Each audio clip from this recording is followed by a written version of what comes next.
Hi, my name is Ana Estrada, and I am responding to Michael Barrett's Side A debate.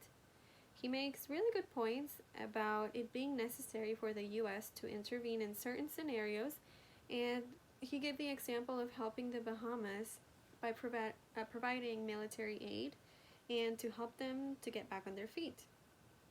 Yes, there are cases where the United States has been successful in intervening, but the point I want to make here is that there is always so much collateral damage to the people of the region where we are intervening, and not only the people, but the environment, the ecosystem, and there's just so much to it that we have to talk about.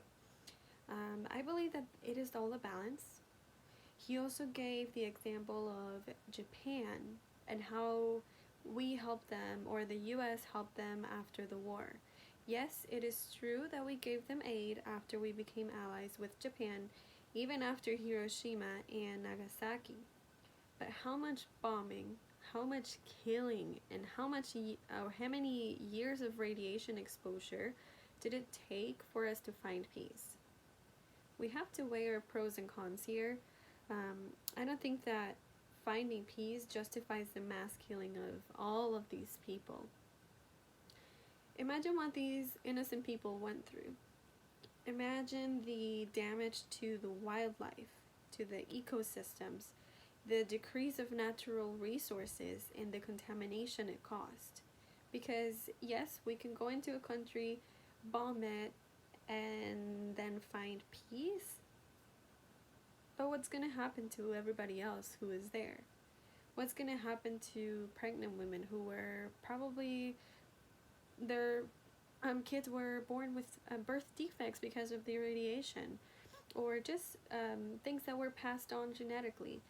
All of these things that we really don't think about because we were just there to help win the war. So we have to think about all of these things. So even though you can say, yes, it was a success, when is the United States going to understand that calling it a success is a little bit insensitive to other people?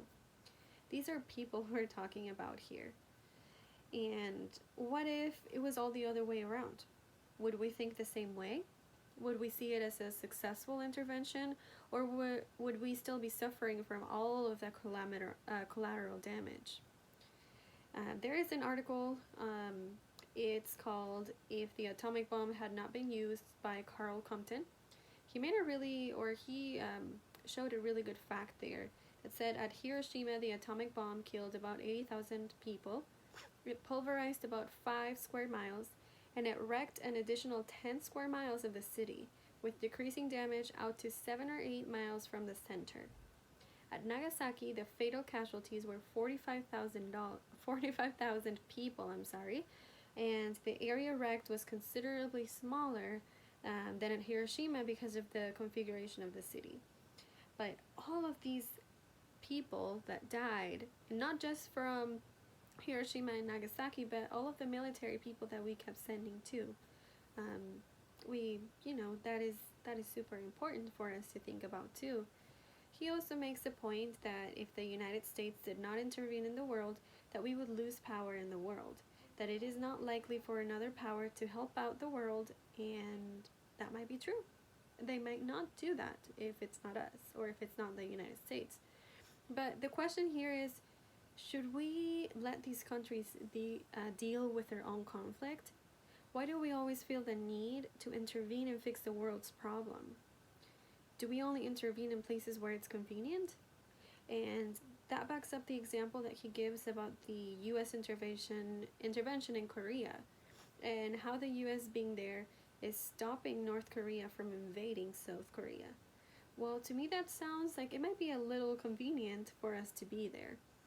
We obviously don't want North Korea to gain more power since we are enemies with them, and it is our main goal, to protect the people in South Korea, and is our intention good? Most likely our main goal is not to protect the people in North Korea.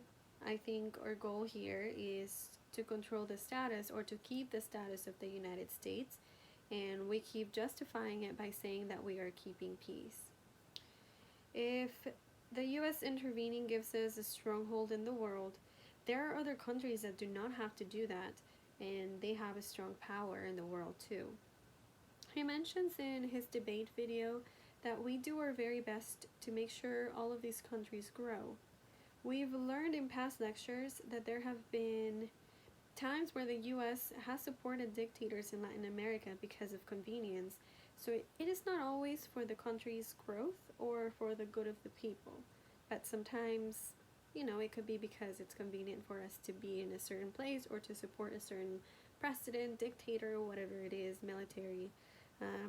I will give an example of Nicaragua and the Somozas. The Marines invaded Nicaragua in 1912 and they stayed until about 1933. Fighting, but really they never defeated the revolutionary Agustino Sandino. They created the Nicaraguan National Guard and installed Anastasio Somoza Garcia in power. Somoza, everybody in Nicaragua, there was a lot of, this was one of the biggest revolutionary wars because people didn't like Somoza. And then Sandino, who had signed a truce and put down his arms, was assassinated by Somoza. In 1935, General Smedley Butler, who led the Marines into Nicaragua, said that it was high-class muscle man for the big business, for Wall Street and for the banks. So, it might have to we have to take a look at that and see if that's one of the reasons why we supported a certain person. So, yeah. This is all I have to say. He made really, really good points, and I'm glad I was able to provide my feedback. I hope you'll enjoy this video, and thank you very, very much.